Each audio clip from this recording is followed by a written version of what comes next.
Hello friends, chit chat with San में मैं एक बार फिर आपका दोस्त and host doctor Sanjay Kumar आप सबको वेलकम करता हूं, खुशामदीद करता हूं, आप सबका स्वागत करता हूं। जैसे कि आपको पता है कि ये प्लेटफॉर्म जो है चिट चैट विद सैन, ये बना हुआ है education education education, inspiration inspiration और इंस्पायरेशन के लिए। तो आज इसी मौजू पे हमारे साथ बातचीत करने के लिए उज़्मा इकबाल कराची से हैं। आपका ताल्लुक जो है कराची से है। आपने जो है एमएससी स्टैटिस्टिक्स में अपनी मास्टर डिग्री की हुई है। आपने एमसीबी बैंक में जॉब की है। As a as a banker हो आप। इसके साथ साथ आप बिजनेस बिजनेस वूमेन हो। आप इंटरप्रेन्योर हो, वुमेन के लिए इंस्पायरेशन हो। उसके साथ साथ आप टीचिंग भी करते हैं। आप माइंड साइंस में भी आपको अच्छी नॉलेज है, उनके अच्छे सारे कोर्सेज किए हुए हैं। उसके साथ साथ आप एनएलपी प्रैक्टिशनर भी हैं।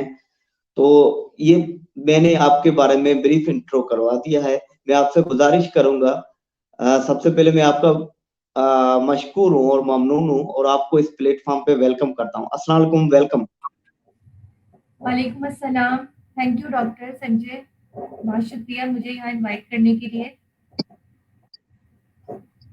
Thank you thank so you. Much ma'am, आपने इतने शॉर्ट नोटिस पे हमें टाइम दिया और thank you for your valuable time.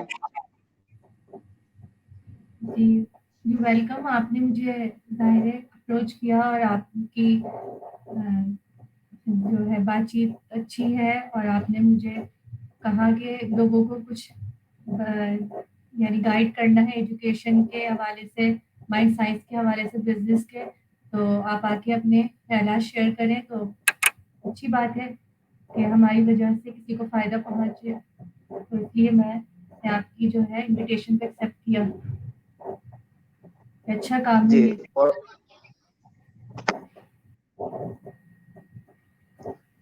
जी बहुत बहुत शुक्रिया। हम शो को स्टार्ट करते हैं। जैसे कि मैंने ब्रीफ इंट्रो आपके बारे में बता दिया। शो हमारे मेन टॉपिक पे आने से पहले मैं आपसे गुजारिश करूंगा कि आप अपने बारे में ब्रीफली अपने अचीवमेंट्स हैं, अपने जो आपने लाइफ में स्ट्रगल करके जो अचीव किया है, वो आपकी स्ट्रगल वाली जर्नी लोगों के साथ शेयर करें ताकि लोग इंस्पायर हो। Thank you. और to you ma'am. Okay, thank you. जी, जैसा कि आपको पता है मेरा नाम उज़्मा इकबाल उस्मानी है और मैंने जो अपनी तालीम है स्कूल की वो एक गवर्नमेंट स्कूल से हासिल की। मैट्रिक किया एंड देन मैंने बीएससी तक खातून पाकिस्तान डिग्री कॉलेज से ग्रेजुएशन किया एंड देन मैंने कराची यूनिवर्सिटी से एमएससी स्टैटिस्टिक्स में किया। उसके बाद मैंने अपनी प्रोफेशनल लाइफ स्टार्ट की। बैंकिंग इंडस्ट्री को ज्वाइन किया मैंने एंड आफ्टर दैट मुझे ऐसा फील हुआ कि ये फील्ड जो है इसमें मैं ज़्यादा दिन तक नहीं काम कर सकती क्योंकि ये मुझे अपनी नेचर से अलग सी लगी। तो इसलिए मैंने फिर स्विच करके टीचिंग फील्ड में मैं आ गई और जब से मैं टीचिंग फील्ड से ही वाबस्ता हूँ एंड आफ्टर दैट टीचिंग करते करते मुझे क्योंकि मेरा जो बचपन का जो पैशन था वो मेरा एक्चुअली पैशन है वो है बिजनेस करने का। तो बाकी चीज़ें हैं तालीम हासिल करना एंड जॉब्स को हासिल करना, ये सब तो जो है लिविंग के लिए रिक्वायरमेंट होती है, लाइफ गुजारने के लिए। और जो पैशन होता है वो ड्रीम अचीव करने के लिए होता है। तो जब मैं सेट हो गई टीचिंग में एंड देन मैंने अपने पैशन पैशन को पूरा करने के लिए मैं बिजनेस के मैदान में बिजनेस मैंने स्टार्ट किया। डिफरेंट मैंने बिजनेसेस ट्राई किए और इसी तरह मैं हर बिजनेस कर करके सीखती चली गई और अभी वो जर्नी जारी है मेरी बढ़ने की बिजनेस में आगे और साथ साथ सीखने की भी। एंड इसी दौरान मैंने एक एनएलपी न्यूरो लिंग्विस्टिक प्रोग्रामिंग का कोर्स किया, माइंड साइंस का, जो कि काफ़ी हेल्पफुल रहा मेरे लिए, मेरी अपनी पर्सनल ग्रोथ के लिए, मेरे पीस ऑफ माइंड के लिए। इसके अलावा जो दूसरे लोग मेरे इर्द गिर्द हैं उनको अगर कोई मसला होता है तो उनके लिए भी ये काफ़ी जो है मैं हेल्पफुल रहती हूँ। उनको किसी डिप्रेशन से, एंजाइटी वगैरह से निकालने के लिए। तो ये मेरी शॉर्ट जो है डिटेल है। डिटेल क्या कहेंगे, शॉर्ट जो मैंने आपको बारे में बताया, अपने बारे में बताया।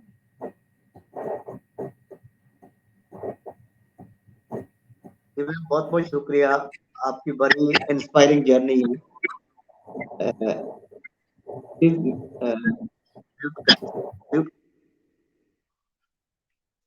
बहुत ही इंस्पायरिंग जर्नी है मैडम आपकी। थैंक यू सो मच, आपने हमारे साथ शेयर किया। अच्छा मैम, ये आपने बताया कि आपने एमएससी स्टैटिक्स में की है, तो और आपका जो ड्रीम था वो था बिजनेस करना। तो मैम, ये जो एमएस स्टैटिक्स में आप गए थे, बाय चॉइस गए थे या बाय चांस गए थे? तो इस पे थोड़ा सा शेयर कर दें। अगर आप बाय चॉइस गए थे तो क्यों गए थे? अगर बाय चांस गए थे, उसकी क्या वजूहत हैं? प्लीज शेयर कीजिएगा। जी ma'am, over to you. Thank you. जी, जो एमएससी स्टैटिस्टिक्स को जो करने की वजूहत है वो इंटर से शुरू होती हैं। इंटर के बाद से शुरू होती है ग्रेजुएशन से। ग्रेजुएशन में जब मैंने सब्जेक्ट लिए थे कॉलेज में, तो उसमें जो है मुख्तलिफ कॉम्बिनेशंस थे सब्जेक्ट्स के। तो उसमें जो पसंदीदा, जो मेरा फेवरेट सब्जेक्ट है वो है फिजिक्स। वो उसमें शामिल नहीं था हमारे कॉलेज में। तो और फिजिक्स की जगह था स्टैटिस्टिक्स एंड केमिस्ट्री, ये कॉम्बिनेशन था। तो इसलिए ये वजह रही मेरी ग्रेजुएशन में स्टैटिस्टिक्स आने की, कि सब्जेक्ट अवेलेबल नहीं था फिजिक्स का, और मुझे करना उसी कॉलेज से था। एंड देन फिर मैंने इसके साथ इकोनॉमिक्स लिया। फिर जब मैं मास्टर्स में आई तो मेरे पास मैथमेटिक्स, स्टैटिस्टिक्स एंड इकोनॉमिक्स थे। तो इस ग्रेजुएशन की जर्नी में 2 इयर्स की मुझे सबसे बेस्ट जो लगा पढ़ना सब्जेक्ट वो स्टैटिस्टिक्स लगा, क्योंकि उसमें बहुत सारी ऐसी चीज़ें थी जो मुझे पसंद आई, जैसे प्रोबेबिलिटी है, और इसके अलावा इंफॉर्मेशन जो है एक सब्जेक्ट है ये। और बहुत नई चीज़ें थी जो मैंने इंटर में नहीं पढ़ी थी, जो मुझे मैथमेटिक्स से एक स्मॉल सा पोर्शन होता है ये, तो एक डिटेल में पढ़ा तो मुझे उससे जो दिलचस्पी पैदा हुई, तो मुझे अच्छा लगा। तो इसीलिए मैंने बाय चॉइस चॉइस करके ये लिया था स्टैटिस्टिक्स। ये चीज़ हुई है। शुरू में बाय चांस था एंड देन बाय चॉइस था। बाय चॉइस होने के बाद जो है बस इसी तरह ये यही बात हुई थी मेरे साथ। जी। जी मैम, बहुत बहुत शुक्रिया। आपने अपने स्टैटिक्स की जर्नी शेयर की। आपने कहा आपका फेवरेट सब्जेक्ट फिजिक्स था, और उसके बाद आपने स्टैटिक्स को इसलिए चूज किया कि आपका जो फेवरेट सब्जेक्ट वहां पे नहीं था, लेकिन आपको स्टैटिक्स अच्छी लगने लगी क्योंकि आपका जो स्टैटिक्स में जो फेवरेट पोर्शन था वो प्रोबेबिलिटी का था। तो बहुत बहुत शुक्रिया मैम। अच्छा, इसके बाद आपने जो अपने जॉब की शुरुआत की एज ए बैंकर के तौर पे की, कैश ऑपरेशन मैनेजर के तौर पे, कैशियर के तौर पे, तो वो जर्नी कैसी रही एज ए बैंकर के तौर पे? फिर कब आपने रियलाइज किया नहीं, अब बैंकिंग नहीं करनी है, अब मुझे जाके टीचिंग करनी है, और उसकी वजह क्या? जी मैम, ओवर टू यू। जी, थैंक यू। जी, मैंने जब बैंकिंग स्टार्ट की उस वक्त तो मैं बहुत ज़्यादा जो है एक्साइटेड थी। फर्स्ट एक्साइटेड थी कि मुझे जॉब मिल गई है। जो हर किसी को जो फर्स्ट जॉब मिलती है तो वो बहुत ज़्यादा एक्साइटेड होता है, वैसे मुझे भी एक्साइटमेंट थी, और मैं बैंकर बन गई हूँ, ये बहुत खुशी थी मुझे। एंड फिर मैंने बिल्कुल स्टार्ट की, कस्टमर रिलेशन ऑफिसर में अपॉइंट हुई थी। तो फिर इस वक्त गुजरता तो कस्टमर रिलेशन ऑफिसर बनने के साथ मैंने तमाम रिटेल बैंकिंग सीखी, ट्रेनिंग्स भी होती थी हमारी, और तमाम डिपार्टमेंट के में भी काम करना होता था, इसलिए मैंने सारा बैंकिंग सब सीख लिया है जो हमारी ब्रांच में वर्क होता है। इस तरह 3 साल गुजर गए, लेकिन इस 30 साल में मैंने जो है उस चीज़ को एनालाइज किया कि ये जो जर्नी है, जर्नी है, इसमें टाइम टेकन बहुत है। मतलब एमसीबी या किसी मैंने एमसीबी ज्वाइन किया था। बैंक में जॉब करने का मतलब ये है कि आपने मुस्तकिल अपना टोटल टाइम दे देना है बैंक को। आप सुबह उठेंगे, नाश्ता करेंगे, जाएंगे बैंक, फिर पूरे, और फिर वहाँ जाने का टाइम है लेकिन वापस आने का कोई भी टाइम नहीं फिक्स। तो रात को आए, खाना खाया और सो गए, फिर सुबह उठे, नाश्ता किया, चले गए, ये रूटीन थी। सिर्फ नाश्ता और रात का खाना घर पे, बाकी सारा दिन बैंक में। तो ये बात चीज मैंने सोची बहुत ज्यादा डीपली कि ये ऐसे तो पूरी जिंदगी नहीं गुजर सकती, क्योंकि एज अ वुमेन तो मुझे घर में भी टाइम देना है और घर को टाइम देना बहुत जरूरी है। और इसका मेरे और भी सारी ख्वाहिशात हैं कि मुझे ये करना है, मुझे बिजनेस जो मेरा पैशन है वो करना है। अगर मैं सारा दिन यही रहूंगी तो मैं बिजनेस कैसे करूंगी, या मुझे कोई और अपना डिग्री बढ़ानी है तो मैं वो कैसे करूंगी। ये सारी चीजें रियलाइज करके मैंने 3 साल के बाद बैंक की नौकरी छोड़ दी, खुद से मैंने छोड़ दी। फिर उसके बाद स्टार्ट किया, फिर मुझे लगा कि टीचिंग ऐसी फील्ड है जहाँ पे मैं अपना जो एक तो टैलेंट भी इस्तेमाल कर सकती हूँ, क्योंकि बैंकिंग में एक और चीज थी कि लगी बंधी रूटीन थी कि आप जाए वहाँ चेक, जो भी मतलब क्लैरिकल वर्क होता है, जो एक एक ही वर्क होता है जो डेली करना होता है, उसमें कोई क्रिएटिविटी नहीं होती, खुद से कुछ सोचना नहीं होता। तो मैं थोड़ी सी क्रिएटिविटी अगर मेरी नहीं पूरी हो रही होती तो मैं बोर हो जाती हूँ और मुझे जो है वहाँ मजा नहीं आता काम में। और टीचिंग में मुझे ऐसा है कि वहाँ क्रिएटिविटी हम कर सकते हैं, बच्चों पे कर सकते हैं, नई नई चीजें हम वहाँ पे कर सकते हैं टीचिंग में। तो मैंने फिर टीचिंग स्टार्ट किया। TCF school, citizen foundation school है, आपको पता है, बड़ा मशहूर स्कूल है एनजीओ का। तो वो मैंने ज्वाइन किया, वहाँ हमने प्रोफेशनल ट्रेनिंग्स की टीचर्स की। तो टीचर्स को वहां से मुझे अंदाजा हुआ कि टीचर को जो लोग कहते हैं कि ये ऐसी है जिसको कुछ नहीं करना होता, वो जैसे कुछ काम नहीं मिलता वो टीचर बन जाता है। तो ये मेरे जहन में था, इसीलिए मैं टीचिंग से बहुत दूर भागती थी। लेकिन फिर मैंने टाइम की वजह से ये जब स्टार्ट किया करना, तो फिर मुझे पता चला नहीं, टीचिंग तो एक प्रोफेशन है बाकायदा, और इसकी भी एक वैल्यू है। और बगैर जो ट्रेन टीचर्स होती हैं वो उनका पढ़ाना अलग होता है, और जो ट्रेन टीचर्स होती है उनका अलग होता है। अनट्रेन एंड ट्रेन में डिफरेंस होता है। तो मुझे पता चला कि टीचिंग जो है एक रिस्पॉन्सिबल प्रोफेशन है, इसलिए फिर मैंने उसमें जो है ट्रेनिंग्स के साथ साथ मुझे बहुत अच्छा उसके साथ वक्त गुजरा मेरा टीसीएफ के साथ। उन्होंने मुझे वहां से मेरी इन्वेस्टमेंट हुई प्रोफेशन, टीचिंग प्रोफेशन। ठीक, फिर उसके बाद मेरी गवर्नमेंट में जॉब लग गई। मैंने वहाँ पे जॉब शुरू की और मैं अल्लाह का शुक्र अदा करती हूँ कि मेरी गवर्नमेंट में जॉब बहुत साल पहले नहीं लगी, क्योंकि जब मैंने बैंक ज्वाइन किया था तो उस वक्त भी मेरी गवर्नमेंट में टीचिंग की जॉब लगी थी, तो मैंने ज्वाइन नहीं किया था क्योंकि मुझे उस वक्त बैंक बड़ा पसंद था। अब ये कई सालों के बाद टीसीएफ ज्वाइन करने के बाद मेरी ये जॉब लगी। तो जब मैंने टीचिंग ज्वाइन की, मैं शुक्र इसलिए अदा कर रही हूँ कि अगर मैं उस वक्त कर लेती ना तो मैं भी बाकी गवर्नमेंट के लोगों की तरह वहाँ काम कर रही होती, इररिस्पॉन्सिबल, पढ़ाना नहीं आता, अनट्रेन्ड, सब चीजें मेरे अंदर होती, और मुझे मतलब बच्चों की कोई परवाह नहीं होती मुझे। तो लेकिन जब सब इतनी बड़ी जर्नी तय करके आने के बाद, ये मैं बहुत ज्यादा कड़वे अल्फाज कह रही हूँ, सॉरी, क्योंकि अभी ये सब सुनेंगे और कुछ लोग गवर्नमेंट के भी होंगे, उनको बुरा लगेगा, लेकिन ये फैक्ट है, हकीकत है ये। ठीक? तो सब ऐसे नहीं होंगे, हर कोई बंदा ऐसा नहीं होगा, लेकिन मेजोरिटी ऐसे ही है जो हमने मुशाहिदे किए। तो जो है उसके बाद मैंने वहाँ पे प्रॉपर जैसे टीचर्स होते हैं उसी तरीके से गवर्नमेंट में भी हमने वैसे ही काम किया जैसे हमने टीसीएफ में किया था, हमने अपने प्राइवेट स्कूल में किया था, स्ट्रिक्टली वर्क, एक प्रोफेशनलिज्म के साथ। एंड जैसे बैंक में हमने एक डिसिप्लिन में किया था, वैसे ही सारी चीजें सीखी हुई थी, वही हमने वहाँ भी अप्लाई किया, सब कुछ बच्चों को पढ़ाया उसी तरीके से। अभी तक वैसे ही कर रहे हैं। हमारे स्कूल में काफी चेंजेस आ चुकी है। जब हमने एंटर किया था स्कूल में, उस वक्त का स्कूल की सूरत और अब के स्कूल की सूरत में बहुत जमीन आसमान का फर्क है। तो क्योंकि कहते हैं ना कि अगर एक बंदा भी कोशिश करने लगे इस चीज से बालातर होके कि वो सब तो कर नहीं रहे, हम क्यों करें, ये ना सोचे, या कोई बड़ा बंदा एचएम नहीं कर रहा तो हम क्यों करें, इन सबसे बात हो, खुद भी अगर कोशिश करे ना तो उससे भी बहुत बड़ा फर्क पड़ जाता है। तो ये चीज मैंने की और वाकई फर्क पड़ा।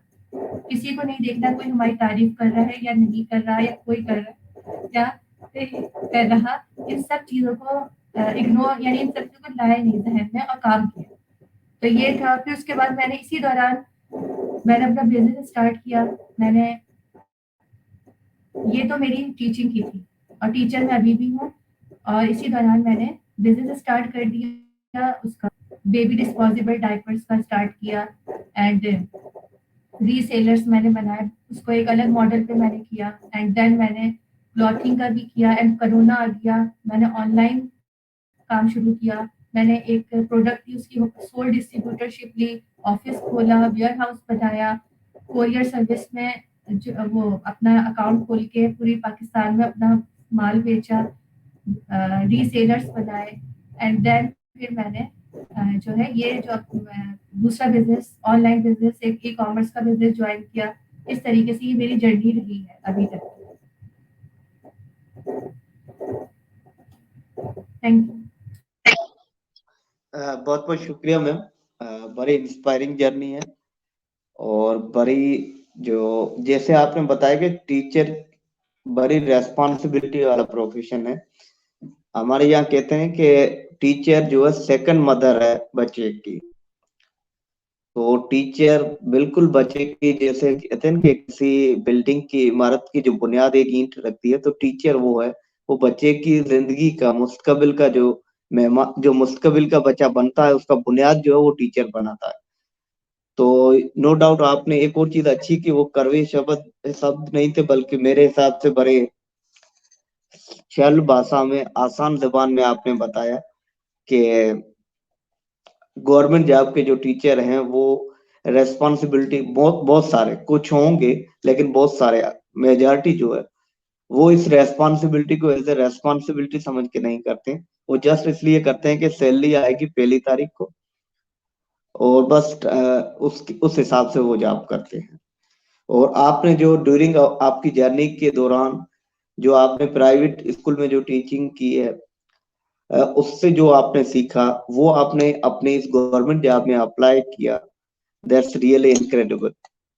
और उसके साथ साथ आपने जो बताया, जैसे कि आपको जो बचपन से शौक था, जो आपका ड्रीम था, उसको आपने परस्यू किया, चेस किया, बिजनेस करना स्टार्ट किया। तो ये मैं कहता हूँ कि आप ना सिर्फ मेरे लिए बल्कि बहुत सारे यंगस्टर्स, खास तौर पे ख्वातीन के लिए जो सोचती हैं कि हमें क्या करना है क्या नहीं करना है, शादी के बाद हम बाउंड हो जाएंगे या हमने जो फील्ड चूज किया वो उसी में रह जाएंगे। तो ये आपने मतलब अपनी जर्नी शेयर करके, अगर कोई हमारे इसके बाद जो सुनने वाले होंगे और देख जो इस वॉइस को देखेंगे इस वीडियो को, तो मुझे लगता है बहुत सारे लोगों के लिए ये बहुत रियल इंस्पायरेशन इंस्पायरिंग होगा। तो बहुत बहुत शुक्रिया, thank you once again.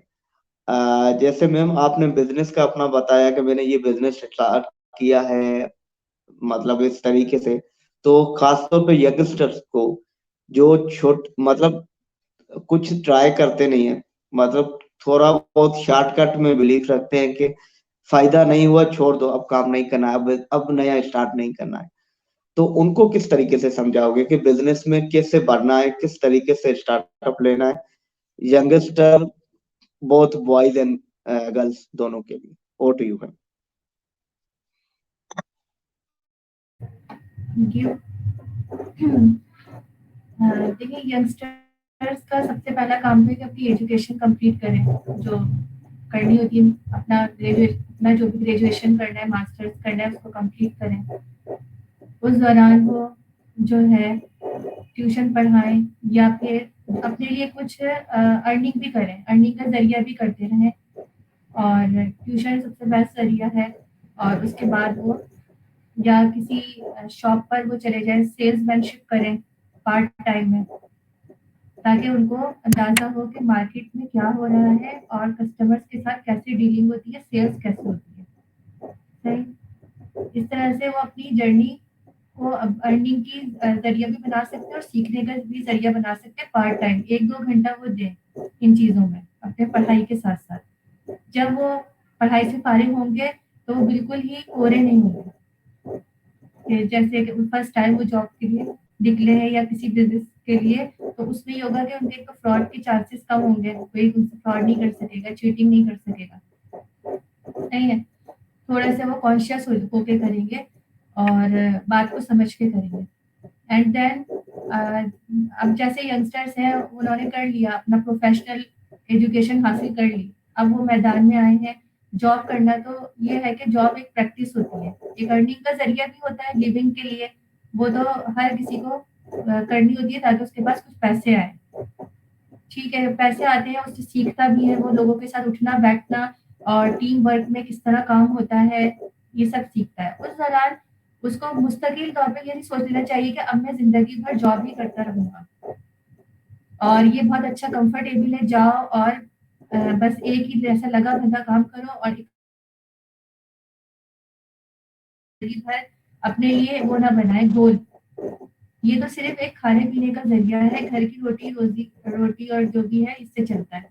Dream जो है कभी भी जॉब से पूरे हो ही नहीं सकते किसी के भी। अगर मिसाल के तौर पे एक जॉब है, वो अगर 50,000 दे रही है, दूसरी जॉब कर लेंगे वो भी 50,000 दे रही है, 1 लाख। बस 1 लाख से आप ज्यादा इंडिविजुअल नहीं कमा सकते एक जॉब से, दो दो दफा भी कर ले। ठीक है, तो इसलिए जॉब जो है एक लिमिटेड ही दे सकती है। और इंसान के जो ड्रीम होते हैं, आई थिंक सो किसी के भी ड्रीम इस 1 लाख में तो नहीं पूरे हो सकेंगे, 1 लाख या 50,000 रुपए में। ड्रीम एक अलग चीज होती है, एक विजन अलग चीज होती है, उसके लिए एक अलग से वर्क करना होता है, उसके लिए हिम्मत चाहिए होती है। ठीक है, कंफर्ट जोन से निकलना होता है और उसमें इस चीज के लिए भी तैयार होना होता है कि अगर कोई मुश्किल आ गई है तो उसका हमें सोल्यूशन ढूंढ के आगे बढ़ना है। और इस चीज का भी बेखौफ होना है कि अगर मुश्किल आ गई तो हमें इतना खौफजदा नहीं होना कि वहीं बैठ जाए, छोड़ो अब हम आइंदा तौबा हम करते हैं, हम आइंदा हाथ नहीं डालेंगे इस काम में, इसमें तो हमारे सब कुछ खत्म हो गया। ये वाली सोच बिल्कुल नहीं होनी चाहिए। ठीक है, क्योंकि बिजनेसमैन वही अच्छा बनता है जो फेलियर से गुजरता है। बगैर फेलियर के गुजरे हुए कोई भी बिजनेसमैन बन ही नहीं सकता। सही, अच्छा बिजनेसमैन और अपने ख्वाब वही पूरे कर सकता है जो किसी फेलियर से किसी मुश्किल से गुजर के निकला हो। इसकी मिसाल हम टीचिंग में ही देख सकते हैं। बच्चा जब काम करना शुरू करता है, लिखना शुरू करता है, उसकी बहुत सारी गलतियां आती हैं, वो भी एक फेलियर की फॉर्म है। अगर हम उसको कहेंगे पहले दिन ही आप बिल्कुल सही लिखो, और वो बच्चा और उसके माँ बाप भी इस डर से ये डरेंगे भाई वो स्कूल जाएगा, बस सही नहीं लिखा तो स्कूल उसको निकाल देगा। ठीक है, तो फिर कोई भी डर की वजह से उसको स्कूल नहीं भेजेगा। यही मिसाल बिजनेस की तरह से है कि जैसे यंगस्टर्स है वो पहले से ही सोच लेते हैं कि हम तो फेल हो जाएंगे, हम तो इसमें जाएंगे। आप तो क्या होता है वो कदम ही नहीं रखते इस दुनिया में, बिजनेस की दुनिया में।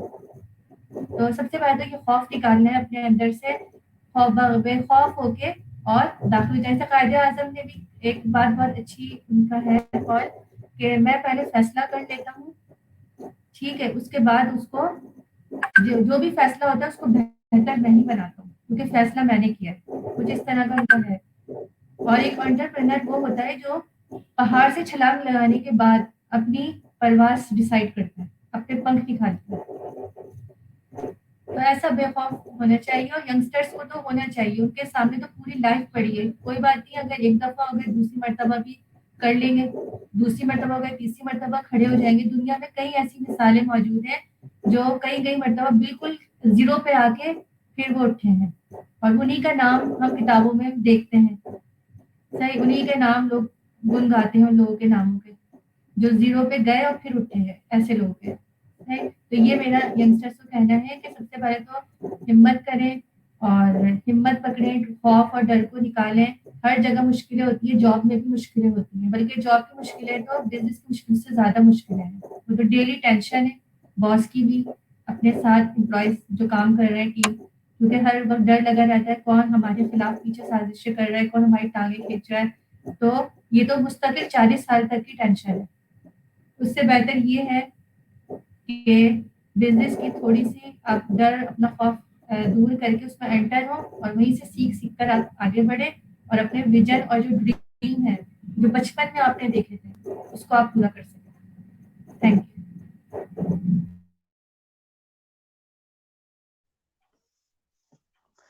बहुत बहुत शुक्रिया मैम, बड़े बड़े लाजवाब आपने तरीके से मतलब मैसेज दिया खासतौर पे यंगस्टर्स को कि अगर आपने कुछ करना है जिंदगी में तो एजुकेशन कंप्लीट करें और एजुकेशन के साथ साथ पार्ट टाइम कोई जॉब करें, फिर वो सेल्समैन हो चाहे ट्यूशन पढ़ाएं, ताकि जब आप जॉब करके निकलें तो आपके पास कुछ ना कुछ एक्सपीरियंस जरूर हो, मार्केट में क्या चल रहा है या दुनिया में क्या चल रहा है। आप कोरे कागज नहीं होंगे, कुछ ना कुछ आपके पास एक्सपीरियंस जरूर होगा। तो थैंक यू सो मच। और दूसरी चीज जो आपने बताई कि अगर तैरना सीखना है तो समुद्र में छलांग लगानी पड़ेगी, और वो जो समुद्र में छलांग लगा के जो तैरना सीखता है उसे एंटरप्रेन्योर कहते हैं, और खौफ निकाल के बेखौफ होके आगे बढ़े।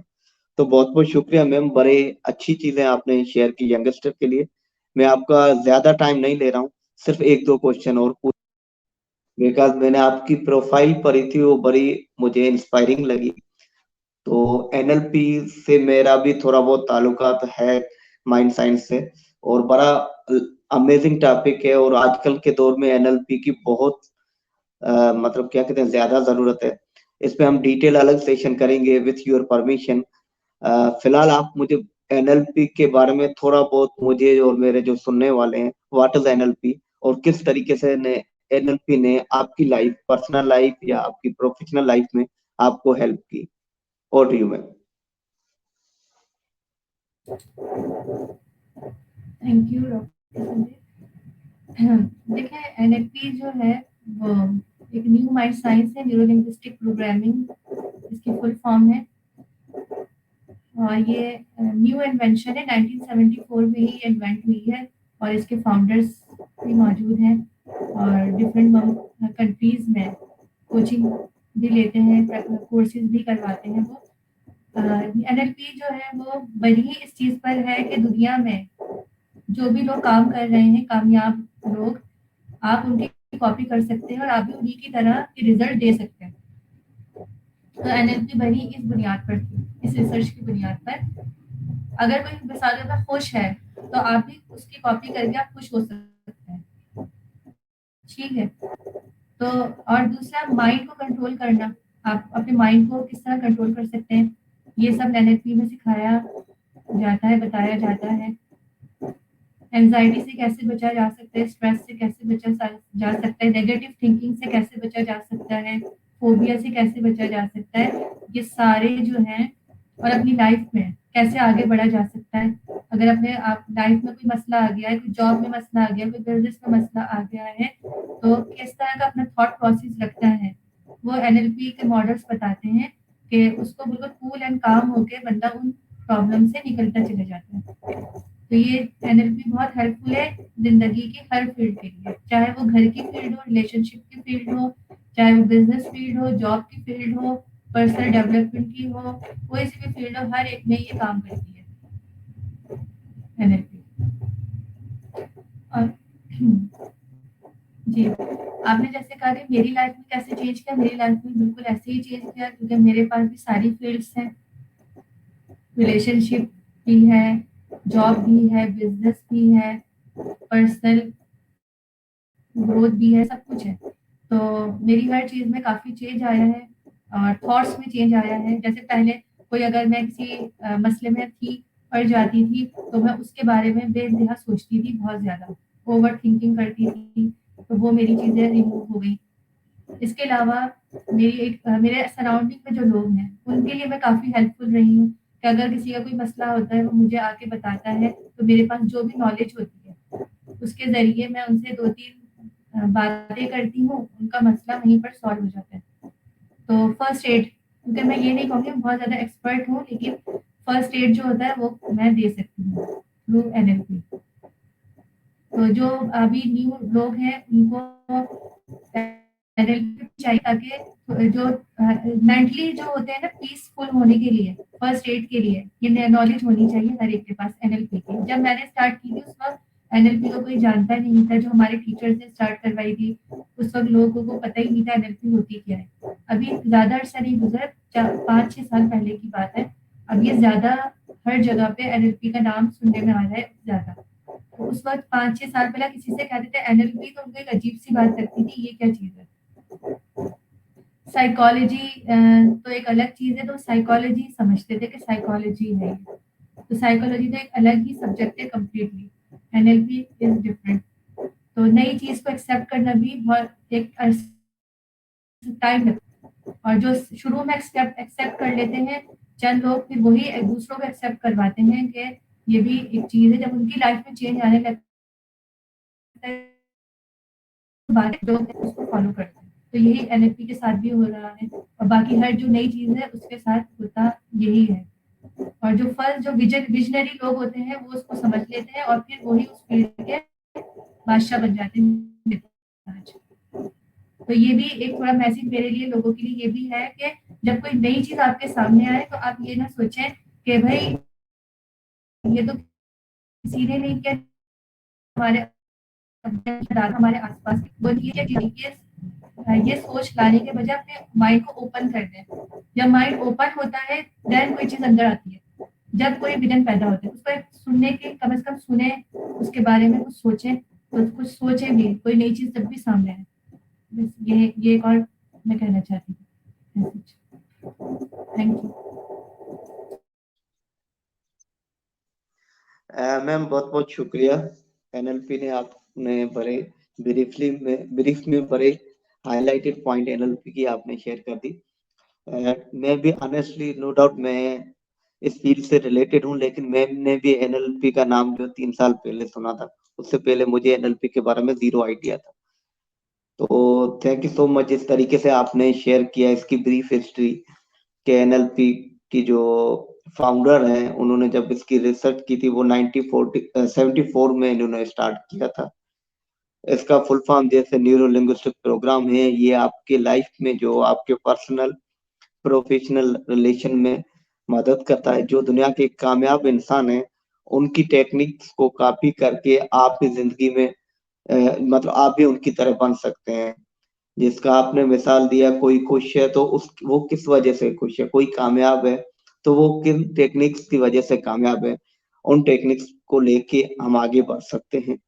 और ये ना सिर्फ आपको पर्सनल लाइफ में जैसे कि आपकी एंजाइटी को ओवरकम करने में, आपकी डिप्रेशन को ओवर करने में मदद देता है, बल्कि आपके इमोशन को भी मैनेज करता है कि आप अपने इमोशन को कैसे मैनेज करो, स्ट्रेस से फ्री कैसे हो, कैसे उसको जो है ना प्रोडक्टिवली अपने इमोशन को यूज करो, और किस तरीके से जो है आप अपने रिलेशन को मैनेज करो। और रिलेशनशिप में बहुत सारी चीजें कभी कभार ऐसे चॉइस पे आ जाती हैं, तो ये चीज आपको वहां पे काम देती है। और उसके साथ साथ आपने जो शेयर किया कि आपकी पर्सनल प्रोफेशनल लाइफ में भी एनएलपी ने बड़ी हेल्प की। साथ साथ आप मेंटल फर्स्ट एड दे सकती हैं मेंटल हेल्थ का बाय एनएलपी। तो ये बड़ी अच्छी चीज आपने बताई कि मेंटल हेल्थ का फर्स्ट एड बड़ा जरूरी है आजकल के दौर में। अगर प्रॉपर गाइडलाइन आपको फर्स्ट स्टेज पे मिल जाती है तो क्योंकि आजकल जिस रफ्तार से दुनिया चल रही है, जिस रफ्तार से जो सॉरी टू से सुसाइड केसेस, खुदकशी के केसेस बढ़ रहे हैं, डिप्रेशन मतलब हर डब्ल्यूएचओ के हिसाब से हर 5-6 लोगों में से एक लोग डिप्रेशन में जा रहा है, और उसमें से भी हर सीवियर डिप्रेशन के 10 केसेस में एक खुदकशी कर रहा है सीवियर डिप्रेशन डायग्नोस होने के बाद। तो उस दुनिया के लिए अगर एक पहली स्टेज पे घर में दोस्तों के साथ अगर फर्स्ट एड मिल जाता है मेंटल हेल्थ का, तो इससे बड़ी क्या बात होगी। तो मैम आप बहुत अच्छा काम कर रही हैं, बड़े लोगों को इंस्पायर कर रही हैं। मैंने ऑलरेडी आपका टाइम बहुत ले लिया है, बस फाइनल रिक्वेस्ट है, आज का वर्ड ऑफ विजडम आपका क्या है? Over to you ma'am.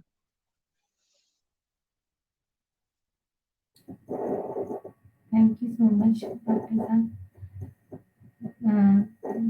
Word of wisdom जो है, मैं यही कहना चाहूंगी जो अभी तक मैंने बात की है कि सबसे पहले तो हर नई चीज जब आपके पास आए तो उसको एक्सेप्ट करें। एज अ मुस्लिम भी हम ये बात जानते हैं कि जब हुजूर पाक सल्लल्लाहु अलैहि वसल्लम लेकर आए थे तालीम इस्लाम की, तो उस वक्त भी एक न्यू चीज थी, तो लोगों ने एक्सेप्ट की वो। और जो एक्सेप्ट नहीं कर रहे थे, जो एक्सेप्ट कर रहे थे वो चंद लोग थे। ठीक है, इसी तरीके से न्यूरो लिंग्विस्टिक प्रोग्रामिंग है, ये भी एक नई चीज है। अभी तो 6-7 साल 8 साल इसको हो गए हैं। अब इसको भी एक्सेप्ट करें, इसको सीखें, बिजनेस के अंदर आए, बिजनेस को भी जो है ना करें, डर खौफ निकालें और इसकी तरफ बढ़े आगे। अगर आपके अब्बू ने किसी ने किया नहीं है, दादा ने किसी ने नहीं किया, ऐसा नहीं है कि आप नहीं कर सकते। आप कर सकते हैं क्योंकि आप इंसान हैं और इंसानों ने तो किया है ना, तो आप भी कर सकते हैं। तो अपने अंदर ये हौसला पैदा करें और अपने अंदर जो फाइनेंशियल एजुकेशन पैदा करें। तो फाइनेंशियली जो है आप कैसे स्ट्रांग हो सकते हैं, अपने पैसों को कैसे खर्च करना, कैसे सेव करना, कैसे लगाना, पैसों को इस्तेमाल करना सीखें। ये मेरा आज का जो है word of wisdom, words of wisdom है। थैंक यू डॉक्टर संजय, आपका बहुत शुक्रिया।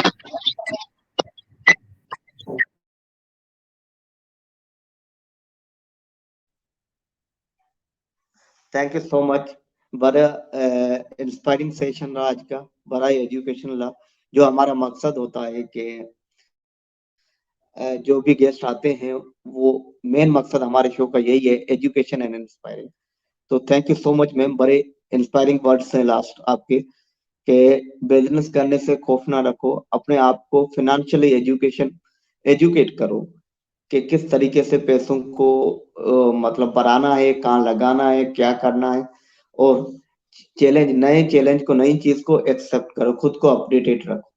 तो बहुत बहुत शुक्रिया फ्रेंड्स, आज के लिए यही है। Stay happy, stay blessed.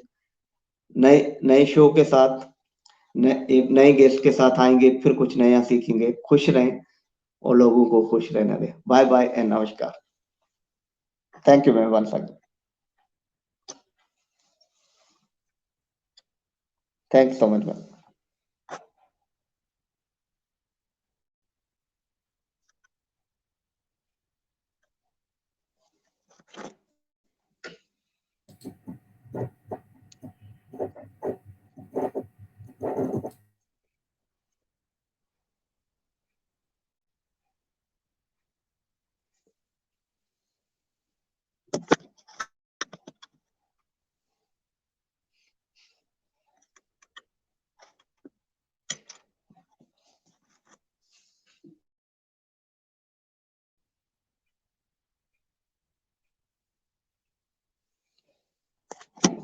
Thank you ma'am. ये डाउनलोड हो रहा है, जैसे डाउनलोड होता है मैं आपके साथ शेयर कर देता हूँ। Thank you so much. तो डॉक्टर साहब मैं लीव कर दूं क्या? जी जी।